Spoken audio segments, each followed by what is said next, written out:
Now, you're doing radio, you're doing television, but from what I understand, man, you used to teach. Yeah. I taught economics and stuff when I was in grad school. I taught principles of economics at Elon University, and I taught a class called The Black Athlete in America at Duke in the spring of 2008 when I was unemployed.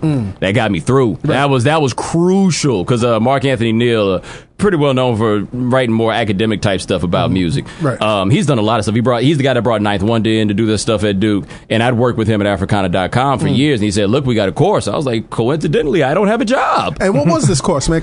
Well, what I did was I took really 6 books on 6 major figures of black athletes, really the 20th century, and used those to kind of spell out the perceptions of the black athlete then and how they really haven't changed that much as to now. So we started with Jack Johnson, we ended with Allen Iverson, and in between was Ali, Jackie Robinson, Jim Brown, and off the top of my head, I can't remember the Kurt 6. OJ? Kurt Flood. It wasn't OJ. I would have loved to have done OJ, though. Right. OJ would have been hilarious. Right. But we started doing the stuff, and you realize by the time you got to the end, man, game ain't changed. Game ain't changed. And what is the perception of the black athlete? Oh, Jordan, by the way, was the other one. Jordan, okay. Well, the first thing is the biggest perception of the black athlete is that he's black, right? Like once we start, it's not even the black athlete. This is like the perception of black people, and they just happen to be in this place in athletics where it gives you a little more visibility to discuss them. And you get like physical stuff coming up, but basically every old tired stereotype about black people being lazy, black people being stupid, any of those things, they come up so quick in sports, and they come up so quick in sports to a point where people have been saying that stuff for so long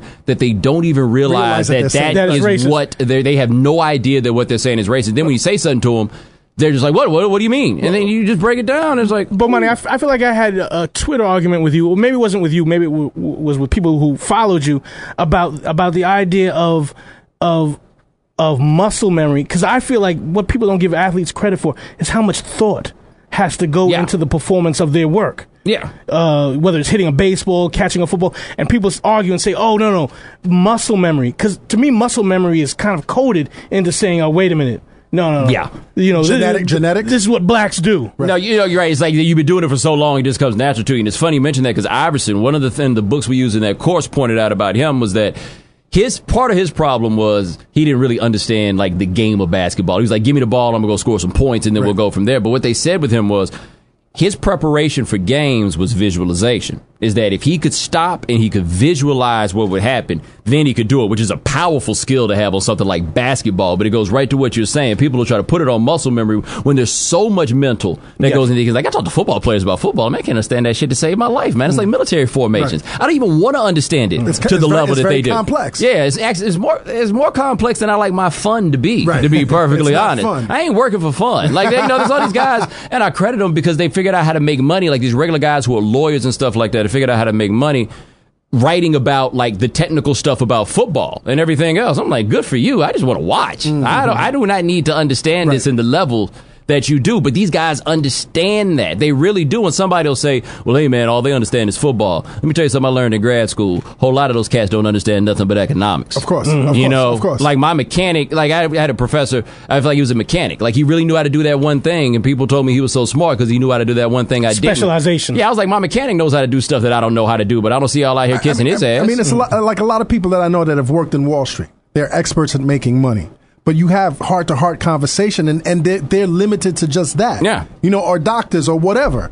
So it's a good point. And man. Sports guys, it's the same way. Yeah. Like I think my competitive advantage in the industry is that I didn't come up as a sports journalist because they know sports, but there's a big old world out there, and now we can't even really talk about this stuff without bringing in the world that's around it. Right. People want more information than just the box score. Now they can get that stuff from so many places. You got to be able to take it to another place. You got to be able to talk about the world. Give that social relevance. And reading about you, man. From what I understand, that is your gift. You don't want to talk about the stats. No. You don't want to talk about, the intricacies of the trades and this and that. You want to talk about what happened on the field and how that relates to what's going on in your bedroom, in your kitchen, on your way to work. And let me tell you a secret. Don't nobody care about them intricacies. Like what it is that if you do care about it, you hang out with a bunch of people who care about it. It's like baseball. Like in New York, baseball means something because y'all talk about the Yankees. That's something. Everywhere, it's the culture. Right. And in other places, people don't talk about baseball and they think that nobody cares about baseball. And then people here will think that everybody cares about baseball because people who care about baseball hang out with people who care about baseball. And so they think everybody cares about baseball. So the sports nuts think that everybody's like, nobody wants to talk about that. We want to talk about the defense and da-da-da. But what are we going to do with the next 2.5 hours on this radio show, man? Ain't nobody going to sit around and talk about this all day long. They don't want to do that. But everything goes and you stumble into something. And then you can see this. We would just wind up 5 minutes in talking about one thing, then all of a sudden somebody will say something. It's like, wait a minute, we can talk about this for 25 minutes. Exactly. It'd be a lot more fun. Right. And chicks will listen if we talk about this other stuff. Bomani, here's another discussion you and I had on Twitter. Derek Jeter is the greatest Yankee of all time. Maybe. Okay, and I mean, have you've tempered your argument?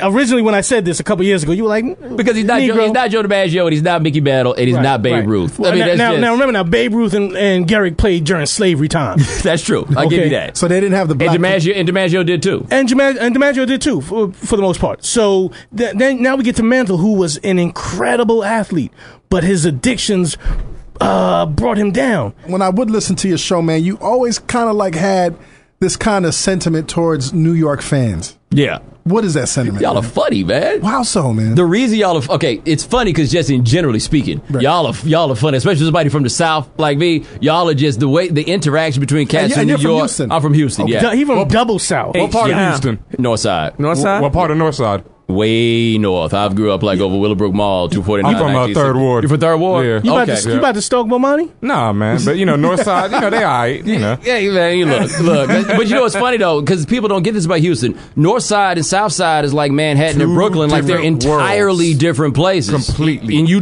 I don't know. I know little stuff about the South Side. I got like a couple places I can tell you. I know nothing about the North. I'm a big fan of Houston. Coming from New York and just growing up in Brooklyn all my life, just dealing with people who are just like, really just wow. When I went to Houston, I've been there many times already. I really just like the camaraderie of people there. Like I make this statement always that like in Brooklyn, if you get like a Mercedes, you get a new car, a Mercedes Benz, and they're like, oh, Pete got a new Benz? Man, I think that motherfucker owed me $20 from like a year ago. In Houston, they'll fill your tank up, like for the first time. Like, man, I'm so proud of you. I knew you were going to get that. And I really feel that even in sports, that passion is there. I mean, look at these Texans and how they're doing this year. And even when Schwab went out last year, the passion to these games are crazy. I mean, speaking about some of the Texans. Hold on. Let me tell you something. Let them start losing. It'll be a ghost town in that piece. We ain't got time for losers in Texas, man. What's this guy's name? But getting back to New Yorkers being funny, man. How are we funny? Well, okay, see, the Knicks fans. It's not New York fans. Okay. It's Knicks fans. It's Knicks fans. And the thing about Knicks fans is I feel bad for Knicks fans. Because y'all are thirsty as hell. And everybody knows y'all are thirsty and justifiably thirsty. Yes. I mean, what can I say? If y'all had not run up against the Houston Rockets in 1994, there wouldn't be so much thirst. Right. With MVP John Starks. No, John Starks broke that 2 for 18. John Starks brought it home. He brought it back home for us. Thank you. So the thing with Knicks fans is it's an interesting juxtaposition because there's such a confidence from guys from New York. And hey, we from New York. Right. Everything comes with it. But then y'all got this basketball team that yo-yos y'all all the time and teases you and toys with you, and you get hyped so quick, and then next thing you know, it comes right off the top rope, and it brings it right back down on y'all, and y'all get so depressed, and y'all don't look like the confident New Yorkers you always look like when y'all talking shit about what we live. But we got a full spectrum of sports appreciation. We have the Mets who are always losing. Correct. We've got the Knicks who tease us. They play well and touch us, tease us. Will this team? Will these old people be able to get through the season? Maybe not. And then you have the Yankees who don't seem to ever lose. Well, I'm not a Yankee fan. Well, they're the Braves now. To be fair, as a Braves fan, they're the Braves now, and I don't say that as a negative thing, right? Because once you get into the baseball playoffs, 7-game series in baseball, there's so many factors about who could win it that getting back there over and over again, like the fact they won those 4 and 5 years, may be the most impressive thing anybody's ever done in baseball because it's that hard. But you're right, that's the Yankees became the Braves. We just don't talk about it like that. What do you think about the Brooklyn Nets right now, man? I tell you, they're good, and I thought they would be good. Joe Johnson doesn't look young anymore. That's the one thing worth noting. But they look to be good, and I'm glad for them because after they spent all that money and made all those plans to move in that building, man, if they'd have gone in there looking like the same old Nets, it would have been a colossal disaster. What changed about them? They got talent. I mean, Joe Johnson, if you don't think about Joe Johnson making $1 gazillion, and the fact that he didn't deserve it, you realize Joe Johnson's a good basketball player. He just won the game of life. He got 2 max contracts. I'm not hating on Joe. I want Joe's agent's phone number, because Joe figured out how to make it work. So you bring him in. It ain't what you're worth. It's what you can negotiate. It's what you can negotiate. Right. You bring Darren Williams in. They bring a few, add a couple guys on the bench. And now they look like a better team. They weren't that far off last year, I don't think. But now they're brand new. They're brand new. I tell you, the best thing about them. Do you see that story in the New York Times about them shutting my man's bodega down right up the street from the? Yeah. That was messed up, man. That was really. And you made a point earlier. You said where you're from. Compared to some place else, it's like Brooklyn and Manhattan. Yeah. But right now, the lines are starting to blur in certain areas of Brooklyn. And Brooklyn is becoming a mini Manhattan, and I don't like that. I know it's tricky, but it's the Knicks' fault. Right. Yeah. The Knicks let people down so bad. And plus, I don't think there's any place on planet Earth that reps harder than Brooklyn. Right. And it's been like that for a long time. Like, I remember like that from forever. Forever. Like when the music first, because I grew up listening to all the stuff out of here. It's like 94, 95, we hear those cats out of Brooklyn. We all just wanted to come to Brooklyn because we just wanted to see if it was as cool as these cats made it sound, because they love Brooklyn so much. Like my boy told me, he's like, Brooklyn's the greatest place on earth, because for Moses Def to love Brooklyn as much as he loves Brooklyn, there can't be a better place than that. So I always wondered what would happen when they got here and there was gear that said Brooklyn across the front. What would happen then? Because it's its own place now, I'll tell you what happened when the Nets beat the Knicks the other night.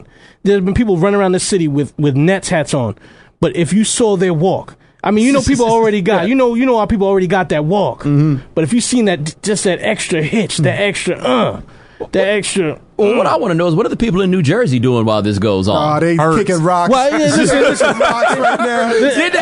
Didn't they just build a new arena not that long ago? The Prudential Center. When the Devils, when hockey comes back, the Rednecks in Jersey, they'll be back there. What'd you think of the game, man? What was important to that game to you, man? The Nets versus the Knicks. Well, it's tricky because that first one being canceled, I thought kind of took the wind out of it just a little bit. And I was actually going to ask y'all about that, because I've wondered that what would it take for a Knicks fan to give up the team they've been rooting for forever? Now, and it would be different. Like, it's one thing for another team, but it's the Nets, a team that people have been slandering for as long as they can remember. Like 8 months ago. Yeah, but now, Jay-Z shows up with his season tickets. They got some stars sitting by the floor and everything. And I was really wondering while I was here to see, not so much in Brooklyn, but I was wondering around, like in Manhattan, how it was affecting people. Until they change their name, they'd always be the Nets. I agree with that. They got to change Dallas the name. Penn, early this year, you said that they should have changed their name to the Brooklyn Royales. And I agree. Like, they should have...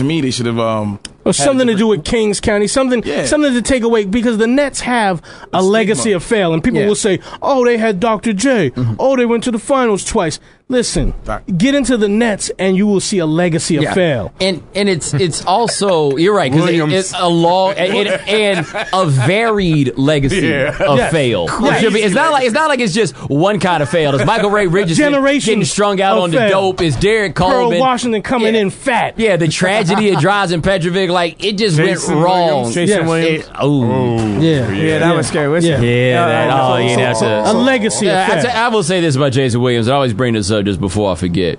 And I always felt like we didn't approach this angle of it. Can you imagine that you make that mistake that Jason Williams made, and you look around and realize your life is over, and you got to come up with a plan, and you look around and all you see is the Harlem Globetrotters? Like, if you're trying to figure out how to save your life, Dwayne Schnitzers or Schnitzers, yeah, Dwayne Schnitzers in the Harlem Globetrotters. Like, hey man, quit spinning that globe on your finger. We got to figure out what we gonna do to get out of this. And that was right after he signed that big contract too. I think he had 2 max contracts. He signed a big contract. He got hurt, and it was insured upon. He broke his leg twice. Broke his leg, and then the gunshots. He kept all the money too. Yeah, that was a bad look. But you talk about the Nets. It's amazing what changing your name can do. 2 words for you: Titty Boy. Titty Boy. We just did our videos coming on Thursday is about how the Bobcats need to change the name to the Hornets. Michael Jordan could learn something from 2 Chainz. There you go. Because he used to be Titty Boy. There you go.